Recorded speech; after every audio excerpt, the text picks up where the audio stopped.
ಆತ್ಮೀಯ ಭಾವಿ ಶಿಕ್ಷಕರಿಗೆ ಟೀಚರ್ಸ್ ಅಕಾಡೆಮಿ ಯೂಟ್ಯೂಬ್ ಚಾನಲ್ಗೆ ಸ್ವಾಗತ. ಇವತ್ತಪ್ಪ ಈಗ ಆಲ್ರೆಡಿ ನೋಟಿಫಿಕೇಶನ್ ಗೆಜೆಟ್ ಅಂತ ಆಯ್ತು. ಮೊನ್ನೆ CNR ಬಿಟ್ಟರೆ ಈಗ ನೋಟಿಫಿಕೇಶನ್ ಕೂಡ ಬಿಟ್ಟಿದ್ದಾರೆ. ಯಾವುದಪ್ಪ ಅಂದ್ರೆ ಬೆಂಗಳೂರು ಗ್ರಾಮಾಂತರ ಜಿಲ್ಲೆಯಲ್ಲಿ ಇರ್ತಕ್ಕಂಥ ಹುದ್ದೆಗಳನ್ನು ನಾವೀಗ ನೋಡೋಣ. ಬೆಂಗಳೂರು ಗ್ರಾಮಾಂತರ ಜಿಲ್ಲೆಯಲ್ಲಿ ಎಷ್ಟು ಹುದ್ದೆಗಳನ್ನು ಬಿಟ್ಟಿದ್ದಾರೆ? ಯಾರಾದರೂ ಟೀಚರ್ಸ್ ಅಕಾಡೆಮಿ ಚಾನಲ್ಗೆ ಫಸ್ಟ್ ಟೈಮ್ ನೋಡ್ತಿದ್ರೆ ಪ್ಲೀಸ್ ಸಬ್ಸ್ಕ್ರೈಬ್ ಮಾಡ್ಕೊಳ್ಳಿ. ಟೀಚರ್ಸ್ ಅಕಾಡೆಮಿ ಚಾನಲ್ನ ಸಬ್ಸ್ಕ್ರೈಬ್ ಮಾಡ್ಕೊಂಡು ನಿಮಗೆ ಮೊದಲೇ ಶಿಕ್ಷಕರ ನೇಮಕಾತಿ ಸಂಬಂಧಿಸಿದ ಎಲ್ಲ ಸಂಪೂರ್ಣ ಮಾಹಿತಿಗಳನ್ನು ನಿಮಗೆ ಉಚಿತವಾಗಿ ತಿಳಿಸಿಕೊಡುತ್ತೇವೆ. ನೋಡಲಿ, GPT ಕನ್ನಡ ಭಾಷಾ ಹುದ್ದೆಗಳು ಟೋಟಲ್ 48 ಹುದ್ದೆಗಳನ್ನು ಕಳಿಸಿಕೊಟ್ಟಾನ.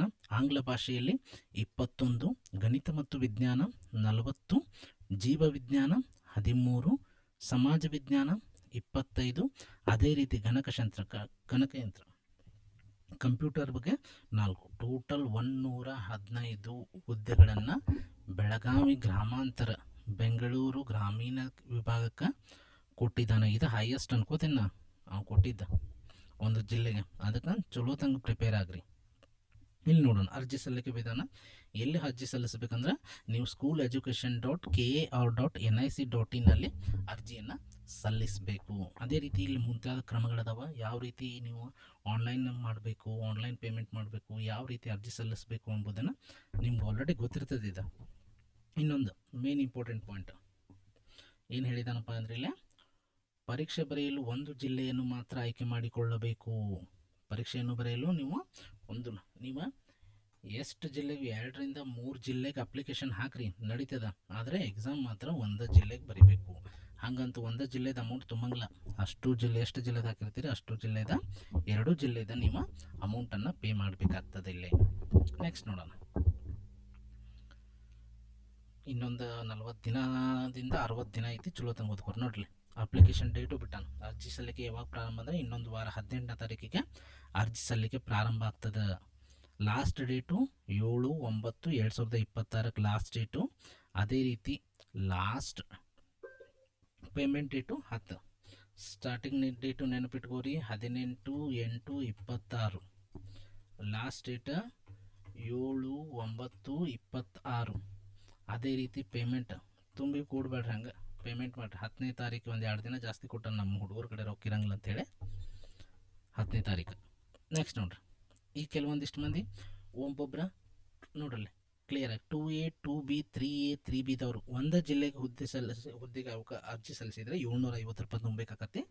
ಅದೇ ರೀತಿ 2 ಜಿಲ್ಲೆಗೆ ಅರ್ಜಿ ಸಲ್ಲಿಸಿದ್ರೆ ಡಿಸ್ಕೌಂಟ್ ಮಾಡಿ ಅವರ 1125 ರೂಪಾಯಿಯನ್ನು ಹೇಳಿದ್ದಾರೆ. ಅದೇ ರೀತಿ SC ST ಮಾಜಿ ಎಕ್ಸ್ ಸರ್ವಿಸ್ಮೆನ್ ಅವರು, ಅಂಗವಿಕಲ ಅಭ್ಯರ್ಥಿಗಳು ಮತ್ತು ತೃತೀಯ ಲಿಂಗಿ ಅಭ್ಯರ್ಥಿಗಳು ಒಂದು ಜಿಲ್ಲೆಗೆ ಅರ್ಜಿ ಸಲ್ಲಿಸಿದರೆ 500 ರೂಪಾಯಿ. ಅದೇ ರೀತಿ 2 ಹುದ್ದೆಗೆ ಅರ್ಜಿ ಸಲ್ಲಿಸಿದರೆ 750 ರೂಪಾಯಿಯನ್ನು ಪೇ ಮಾಡಬೇಕಾಗ್ತದೆ ನೀವು. ನೆಕ್ಸ್ಟ್ ನೋಡ್ರಿ, ಒಂದು ಸತ ತುಂಬಿದ ರೊಕ್ಕ ಅವ್ರಿಗೆ ಹೋಗಿ ನಾವು ಒಂದು ಹುದ್ದೆ ಬರೀತೇನೆ ರೀ ಎಕ್ಸಾಮ್ ಅಂತ ಹೇಳಿ ಯಾರು ಹೊಳ್ಳಿ ಕೇಳಂಗಿಲ್ಲ. ನೀವು ಹಾಕಿದ ದುಡ್ಡು ತಿರುಪತಿ ಹುಂಡಿಗೆ ಹೋದಂಗೆ.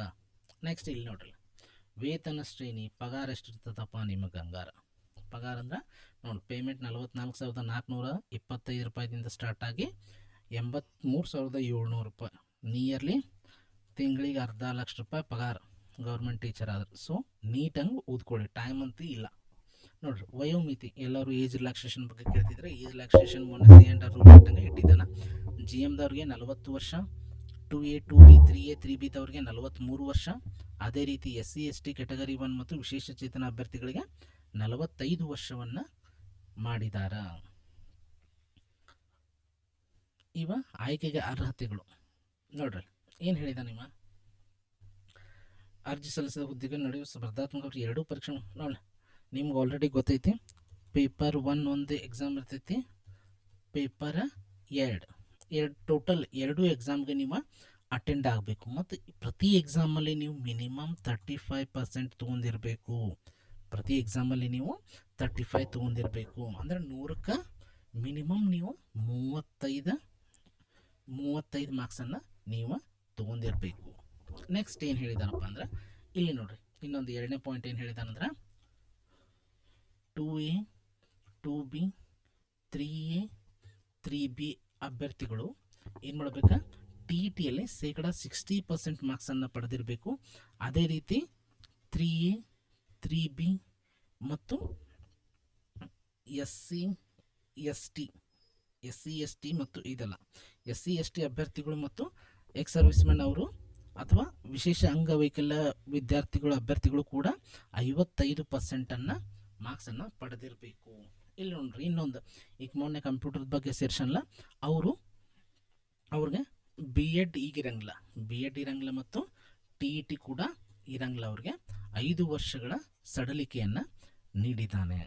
ನೆಕ್ಸ್ಟ್ ಇಲ್ಲೇ ಏನೇನಪ್ಪ ನೋಡ್ರಿ, ಇಲ್ಲಿ ನೀವು ಡಿಗ್ರಿಯಲ್ಲಿ 50% ತೊಗೊಂಡಿರಬೇಕು. PUCಯಲ್ಲಿ ಮಿನಿಮಮ್ 50% ತೊಗೊಂಡಿರಬೇಕು. ಡಿಗ್ರಿ ಮತ್ತು PUCಯಲ್ಲಿ ಮಿನಿಮಮ್ 50%ಅನ್ನು ತೊಗೊಂಡಿರಬೇಕು. SC ST ಮತ್ತು ಕೆಟಗರಿ 1 ವಿಶೇಷ ಅಂಗವೈಕಲ್ಯ ಅಭ್ಯರ್ಥಿಗಳಿಗೆ 45% ಕಟ್ ಆಫ್ ಇಟ್ಟಿದ್ದಾರೆ. ಅದೇ ರೀತಿ ಆಗಲೇ discuss ಮಾಡಿದಂಗೆ 2A 2B 3A 3Bದವರು 60% ತೊಗೊಂಡಿರಬೇಕು. SC STದವರು 55%ಅನ್ನು ತೊಗೊಂಡಿರಬೇಕು. ಇದೇನರ ಇದ್ರ ಬಗ್ಗೆ ಇನ್ನೂ ಕನ್ಫ್ಯೂಸನ್ ಇತ್ತಂದ್ರೆ 7899625515ಗೆ ಹಾಯ್ ಅಂತ ಮೆಸೇಜ್ ಮಾಡಿ, ನಾ ಈ PDF ಅನ್ನು ನಿಮಗೆ ಉಚಿತವಾಗಿ ಕಳಿಸಿ ಕೊಡ್ತೇನೆ. ಇಲ್ಲಿ ಕೆಲವೊಂದು ಸತ ಗೊಂದಲ ಆಗ್ತದೆ ನಾವು ಹೇಳಿದ ಮುಂದೆ, ನೀವು PDF ಮುಖಾಂತರ ನೀಟಾಗಿ ಕೂತ್ಕೊಂಡು ಓದ್ಕೋಬೋದು. ಇಲ್ಲಿ ನೋಡ್ರಿ, ಕನ್ನಡ ವಿಷಯ ಅಭ್ಯರ್ಥಿಗಳಿಗೆ ಇದು ಆಲ್ರೆಡಿ ಎಲ್ಲರಿಗೂ ಆಲ್ಮೋಸ್ಟ್ ಆಲ್ 99.9% ಮಂದಿಗೆ ಬರ್ತದೆ. ಯಾರೂ ಅದ್ರ ಬಗ್ಗೆ ಹೆಚ್ಚು ತಲೆ ಕೆಡಿಸ್ಕೊಬೇಡ್ರಿ, ನನಗಿದೆ ಈ ಕಾಂಬಿನೇಷನ್ ಬರ್ತದೆ, ಕಾಂಬಿನೇಷನ್ ಬರ್ತದೆ ಅಂತ ಹೇಳಿ 99% 9.9ದವ್ರು ಬರ್ತಿದೆ. ಆದರೆ ಯಾರಿಗೆ ಬರಂಗಿಲ್ಲ ಅಂದ್ರೆ, ಯಾರು ಕೆಲವೊಂದಿಷ್ಟು ಮಂದಿ ಸಂಸ್ಕೃತ ವಿಷಯವನ್ನು ತೊಗೊಂಡಿರ್ತಾರೆ ನೋಡು, ಸಂಸ್ಕೃತ ವಿಷಯನ ಅವ್ರಿಗೆ ಸ್ವಲ್ಪ ಕನ್ಫ್ಯೂಸ್ ಐತಿ, ಅವ್ರದ್ದು ಬಿಟ್ಟು ಆಲ್ಮೋಸ್ಟ್ ಆಲ್ 99% ಎಲ್ಲರಿಗೆ ಬರ್ತೈತಿ. ಇದ್ರ ಬಗ್ಗೆ ನೀವು ಹೆಚ್ಚಿನ ತಲೆ ಕೆಡಿಸ್ಕೊಳ್ಳೋ ಅವಶ್ಯಕತೆ ಇಲ್ಲ. ಆ ಕಾಂಬಿನೇಷನ್ ಬರ್ತೈತನ, ಈ ಕಾಂಬಿನೇಷನ್ ಬರ್ತೈತನ ಅನ್ಕೋತ 1-2 ದಿನ ವೇಸ್ಟ್ ಮಾಡಬೇಡ್ರಿ ನೀವು. ನೆಕ್ಸ್ಟ್ ಇದು ಕಂಪ್ಯೂಟರ್ದು ಬೇಕಾದ್ರೆ ನೋಡ್ತೀನಿ. ಕಂಪ್ಯೂಟರ್ ಬೇಕಾದ್ರೆ ಈಗ ಹೊಸ್ದಾಗಿ ಕರೆದಾನ. ಕಂಪ್ಯೂಟರ್ದಾಗ ಏನೈತಿ, ಕಾನೂನು ಇದು ಡಿಗ್ರಿ ಮಾತ್ರ ಮಾಡಿರ್ಬೇಕಾ, ಅದರೊಳಗೆ ಕಂಪ್ಯೂಟರ್ ಸೈನ್ಸ್, ಕಂಪ್ಯೂಟರ್ ಅಪ್ಲಿಕೇಶನ್ ಮತ್ತು B ಇಂಜಿನಿಯರ್ ಆದವ್ರ information science electronic and communication, B.Tech ಆದವರು computer information science and electronic and communication ಅವರು ಮಾಡಿರಬೇಕು. ನೆಕ್ಸ್ಟ್ ಇವರು 5 ವರ್ಷದ ಒಳಗೆ B.Ed ಮತ್ತು TETಯನ್ನು ಪಾಸ್ ಆಗಬೇಕು. ಅಂದ್ರೆ ಪಾಸ್ ಆದ್ರೆ ಅವರು ನೌಕರಿ ಕಾಯಂ ಆಗ್ತದೆ, ಇಲ್ಲಾಂದ್ರೆ ಆಗಂಗಿಲ್ಲ. ನೆಕ್ಸ್ಟ್ ಈಗ 1:2 ಬಗ್ಗೆ ಹೇಳ್ಯಾನ. 1:2 ಇದನ್ನು ಯಾವಾಗ ಯೋಚನೆ ಮಾಡಿರಿ ಅಂದ್ರೆ, ನೀವು ಎಕ್ಸಾಮ್ ಎಲ್ಲ ಬರ್ತಿರಲ್ಲ, ಎಕ್ಸಾಮ್ ಎಲ್ಲ ನೀಟಾಗಿ ಬರ್ರಿ. ಆಮೇಲೆ ಇದ್ರ ಬಗ್ಗೆ ಒಂದು ಡೀಟೇಲ್ಡ್ ಆಗಿ ವಿಡಿಯೋ ಮಾಡೋಣ. ಈಗ ಅದ್ರ ಬಗ್ಗೆ ಒಟ್ಟ ತಲೆ ಕೆಡಿಸ್ಕೊಳ್ಬೇಕು ಹೋಗ್ಬಿಟ್ರಿ. ನೆಕ್ಸ್ಟ್ ಈಗ ಒಂದು ವಾರ ಯಾವ ಬುಕ್ ಓದಬೇಕು ಅನ್ನೋದನ್ನ ತಲೆ ಕೆಡಿಸ್ಕೊತ ಕುಂದಿರ್ತೀರಿ ನೋಡಿ ನೀವು.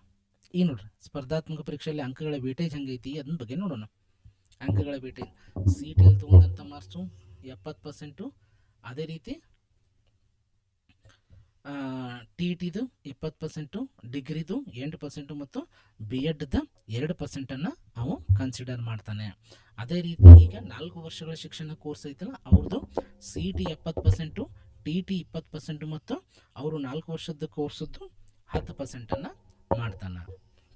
ಈಗ ಯಾರು ಕಂಪ್ಯೂಟರ್ ಟೀಚರ್ಸ್ ಆಗ್ತಾರಲ್ಲ ಅವ್ರಿಗೆ 85% CET ಮತ್ತು ಡಿಗ್ರಿಯಲ್ಲಿ 10%, ಡಿಗ್ರಿ 15% ವೇಟೇಜ್ ಆಗ್ತದೆ. ನೆಕ್ಸ್ಟ್ ಇಲ್ಲಿ ಮೀಸಲಾತಿ ಪ್ರಮಾಣ ಪತ್ರಗಳು ಯಾವ ರೀತಿ ಕೊಡಬೇಕು ಅನ್ನೋದನ್ನು ಮೆನ್ಷನ್ ಮಾಡಿದ್ದಾರೆ. ಇಲ್ಲಿ ನೋಡ್ರಿ, ಯಾರ್ಯಾರಿಗೆ ಎಷ್ಟೆಷ್ಟು ಮೀಸಲಾತಿ, ಮಾಜಿ ಸೈನಿಕರಿಗೆ ಎಷ್ಟು % ಮೀಸಲಾತಿ ಐತಪ್ಪ ಅಂದ್ರೆ 10% ಮೀಸಲಾತಿ, ವಿಶೇಷ ಚೇತನ ಅಭ್ಯರ್ಥಿಗಳಿಗೆ 5%, ಯೋಜನಾ ನಿರಾಶ್ರಿತ PDP ಅವರಿಗೆ 5%, ಅದೇ ರೀತಿ ಗ್ರಾಮೀಣ ಅಭ್ಯರ್ಥಿಗಳಿಗೆ 25%, ಕನ್ನಡ ಮಾಧ್ಯಮ ಅಭ್ಯರ್ಥಿಗಳಿಗೆ 5%, ಮಹಿಳಾ ಅಭ್ಯರ್ಥಿಗಳಿಗೆ 33%, ಅದೇ ರೀತಿ ತೃತೀಯ ಲಿಂಗಿ ಅಭ್ಯರ್ಥಿಗಳಿಗೆ 5% ಇದು ಮೀಸಲಾತಿ ಐತಿ. ಇಲ್ಲಿ ಮಾಜಿ ಸೈನಿಕರು ಇದು ಅಧಿಸೂಚನೆ ಹೊಂದಿರತಕ್ಕಂಥ ಫಾರ್ಮ್ಯಾಟನ್ನು ಎಲ್ಲರೂ ನೀಡ್ರಿ. ಬೇರೆ ಫಾರ್ಮ್ಯಾಟ್ ನೀಡಿದರೆ ನಿಮ್ಗೆ ಡಾಕ್ಯುಮೆಂಟ್ ವೆರಿಫಿಕೇಷನ್ ಟೈಮಲ್ಲಿ ಸ್ವಲ್ಪ ಅನಾನುಕೂಲ ಆಗ್ತದೆ. ಗ್ರಾಮೀಣ ಅಭ್ಯರ್ಥಿಗಳು ಈ ಅಧಿಸೂಚನೆ ಸಂಖ್ಯೆಯನ್ನು ಹೊಂದಿರತಕ್ಕಂಥ ಫಾರ್ಮ್ಯಾಟನ್ನು ನೀಡಬೇಕು. 10-15 ವರ್ಷ ಹಳೆಯದೆಲ್ಲ ನೀಡಬೇಡ್ರಿ. ಈಗ ನಿಮ್ಮ ಊರಿಗೆ ಹೋಗಿ ಸ್ವಲ್ಪ ಸ್ಕೂಲಿಗೆ ಬೆಟ್ಟಾಗಿ ಫಾರ್ಮೆಟ್ ಎಲ್ಲ ತೊಗೊಂಬರಿ ಅವನು. ಕನ್ನಡ ಮಾಧ್ಯಮ ಅಭ್ಯರ್ಥಿಗಳು ಈ ಅರ್ಜಿ ಸಂಖ್ಯೆ ಹೊಂದಿರತಕ್ಕಂಥ ಫಾರ್ಮೆಟನ್ನು ತೊಗೊಂಬರಬೇಕು. ಇಲ್ಲಿ ಕೆಳಗಡೆ ಕೊಟ್ಟಿರ್ತಾರೆ. ಅದ್ರ ಬಗ್ಗೆ ನಾವು ಇನ್ನೊಂದು ವಿಡಿಯೋದಲ್ಲೇ ಡೀಟೇಲ್ ಆಗಿ ಅಪ್ಲಿಕೇಶನ್ ಯಾವ ರೀತಿ ಹಾಕಬೇಕು ಎಂಬುದನ್ನು ಡಿಸ್ಕಸ್ ಮಾಡೋಣ. ಅಂಗವೈಕಲ್ಯ ಅಭ್ಯರ್ಥಿಗಳು ಈ ಅಧಿಸೂಚನೆ ಹೊಂದಿರತಕ್ಕಂಥ ಸಂಖ್ಯೆಯನ್ನು ತಗೋಬೇಕು. PDP ಅವರು ಈ ಅಧಿಸೂಚನೆ ನಿಯಮ ಇರ್ತಕ್ಕಂಥ ಫಾರ್ಮೆಟಲ್ಲೇ ತುಂಬಬೇಕು. ತೃತೀಯ ಲಿಂಗ ಅಭ್ಯರ್ಥಿಗಳಿಗೆ ಸೂಚನೆಗಳನ್ನು ನೀಡಿದ್ದಾರೆ. ಸೇವಾ ನಿರತ ಅಭ್ಯರ್ಥಿಗಳು ನೋಡ್ರಿ, ಇಲ್ಲೊಂದು ನಿಮಗೆ ಏನು ಮೇನ್ ಅಡ್ವಾಂಟೇಜ್ ಅಪ್ಪ ಅಂದ್ರೆ, ಈಗ ಆಲ್ರೆಡಿ ಟೀಚರ್ಸ್ ಇರ್ತಾರಲ್ಲ, GPSTR ಟೀಚರ್ ಇದ್ದವ್ರು ಲಾಸ್ಟ್ ಟೈಮ್ ಇಂಥ ಇಶ್ಯೂ, GPSTR ಟೀಚರ್ GPSTR ಹುದ್ದೆಗೆ ಹಾಕಂಗಿಲ್ಲ, ಹಾಕಕ್ಕೆ ಬರಂಗಿಲ್ಲ ಅವ್ರಿಗೆ. HSTR ಇದ್ದವ್ರು ಹೈಸ್ಕೂಲ್ ಟೀಚರ್ಗೆ ಹಾಕಕ್ಕೆ ಬರಂಗಿಲ್ಲ. ಇದೊಂದು ದೊಡ್ಡ ಅಡ್ವಾಂಟೇಜ್ ನಿಮಗೆ. ಇದನ್ನು ಸದುಪಯೋಗ ಪಡಿಸ್ಕೊಬ್ರಿ. ಲಾಸ್ಟ್ ಟೈಮ್ ಏನು ಬರೀ ಟೀಚರ್ಸ್ ಹಾಕಕತ್ತಾರ, ಅವ್ರವ್ರು ಆಗತ್ತಾರ ಅಂಥೇಳಿ ಇಶ್ಯೂ ಇತ್ತು, ಅದನ್ನು ತೆಗೆದಾರಿ.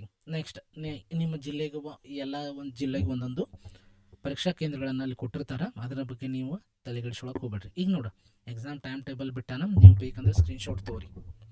8ನೇ ತಾರೀಕು ಎಕ್ಸಾಮ್, 10ರಿಂದ 12 GK ಪೇಪರ್ ಇರುತ್ತೆ ಒಂದನೇ ದಿನ.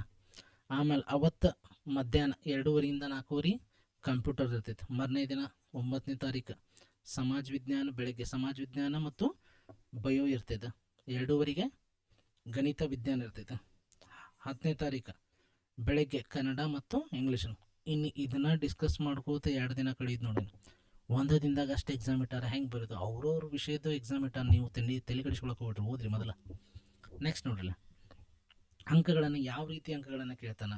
ಸಾಮಾನ್ಯ ಜ್ಞಾನ 15, ಪ್ರಚಲಿತ ವಿದ್ಯಮಾನಗಳು 15 marks, Kannada 10 marks, English 10 marks, ಶೈಕ್ಷಣಿಕ ಮನೋವಿಜ್ಞಾನ ಮಾನವ ಅಭಿವೃದ್ಧಿ 15 ಮಾರ್ಕ್ಸು, ಕಂಪ್ಯೂಟರ್ ಸಾಕ್ಷರತೆ ಕಂಪ್ಯೂಟರ್ದು 15 ಮಾರ್ಕ್ಸ್, ಮತ್ತು ಮೌಲ್ಯ ಶಿಕ್ಷಣ ಮತ್ತು ಆರೋಗ್ಯ ಶಿಕ್ಷಣ 20 ಮಾರ್ಕ್ಸ್ ಕೇಳ್ತಾನೆ. ಇಲ್ಲಿ ನೀವು ಈಗ ಹೊಸದು ಮೊನ್ನೆ PC ಎಕ್ಸಾಮ್ ನೋಡಿರ್ಬೇಕು ನೀವು, ಎಲ್ಲ ಸ್ಟೇಟ್ಮೆಂಟ್ ಟೈಪ್ ಕ್ವಶನ್ಸನ್ನು ಕೇಳಿಕತ್ತಾನ. ಈಗ ಎಲ್ಲರೂ ಫಿಲ್ಟರ್ ಮಾಡಬೇಕಾಗೈತಾವ. ಭಾಳ ಮಂದಿ ಅಪ್ಲಿಕೇಶನ್ ಹಾಕ್ತಾರೆ, ಫಿಲ್ಟರ್ ಹೆಂಗೆ ಮಾಡ್ಬೇಕಾ? ಅದಕ್ಕೆ ನಾವು ನಮ್ಮ ಟೀಚರ್ಸ್ ಅಕಾಡೆಮಿಯಲ್ಲಿ ಏನು ಮಾಡಿದ್ದೇವಪ್ಪ ಅಂದ್ರೆ, ನಾವು ಪ್ರತಿ ಬುಧವಾರ, ವೆನ್ಸ್ಡೇ ಮತ್ತು ಸಂಡೇ ನಿಮ್ಗೆ ಟೆಸ್ಟ್ ಕಂಡಕ್ಟ್ ಮಾಡ್ತೇವೆ. KEದವ್ರು ಹೆಂಗೆ ಕಂಡಕ್ಟ್ ಮಾಡ್ತಾರಲ್ಲ ಹಂಗೆ 100 ಮಾರ್ಕ್ಸ್ ಟೆಸ್ಟ್ ಕಂಡಕ್ಟ್ ಮಾಡ್ತೇವೆ. ಅದರಲ್ಲಿ ನೀವು ಏನು ನೋಡ್ಕೋಬೋದಪ್ಪ ಅಂದ್ರೆ, ನೀವು ಡೈಲಿ ಎಷ್ಟು ಓದಿರಿ, ಏನು ಓದಾಕತ್ತೀರಿ, ನೀವು ಓದುವೆ ಕರೆಕ್ಟ್ ಆಯಿತು ಇಲ್ಲೋ ಎಂಬುದನ್ನು ನೀವು ಆತ್ಮಾವಲೋಕನ ಮಾಡ್ಕೋಬೋದು. ಅದೇ ರೀತಿ ಇದು ಮೊನ್ನೆ ನಾವು ಡಿಸ್ಕಸ್ ಮಾಡಿದಂಗೆ ಕನ್ನಡ 100 ಮಾರ್ಕ್ಸ್, ಇಂಗ್ಲೀಷ್ 100 ಮಾರ್ಕ್ಸ್, ಗಣಿತ ವಿಜ್ಞಾನ 100 ಮಾರ್ಕ್ಸ್, ಜೀವ ವಿಜ್ಞಾನ ಕೂಡ 100 ಮಾರ್ಕ್ಸ್, ಸಮಾಜ ವಿಜ್ಞಾನ 100 ಮಾರ್ಕ್ಸ್, ಕಂಪ್ಯೂಟರ್ ಕೂಡ 100 ಮಾರ್ಕ್ಸ್ ಇರುತ್ತೆ. ಇದೆಲ್ಲ OMR ಶೀಟ್, ಅಭ್ಯರ್ಥಿಗಳು OMR ಶೀಟ್ ಇರುತ್ತೆ. ನೆಕ್ಸ್ಟ್ ಯಾವ ಕೆಟಗರಿಗೆ ಎಷ್ಟು ಬಿಟ್ಟಿದ್ದಾನ ಅನ್ನೋದು ನೋಡಲಿಕ್ಕೆ ನೀವು 7899625150ಗೆ ಹಾಯ್ ಅಂತ ಮೆಸೇಜ್ ಮಾಡಿರಿ. ನಾವು ಪೂರ್ತಿ ಆದಂಥ PDF ನಿಮ್ಗೆ ಕಳಿಸ್ಕೊಡ್ತೇನೆ. ಎಲ್ಲರಿಗೂ ಆಲ್ ದ ಬೆಸ್ಟ್ ಹೇಳ್ತಾ ಥ್ಯಾಂಕ್ ಯು.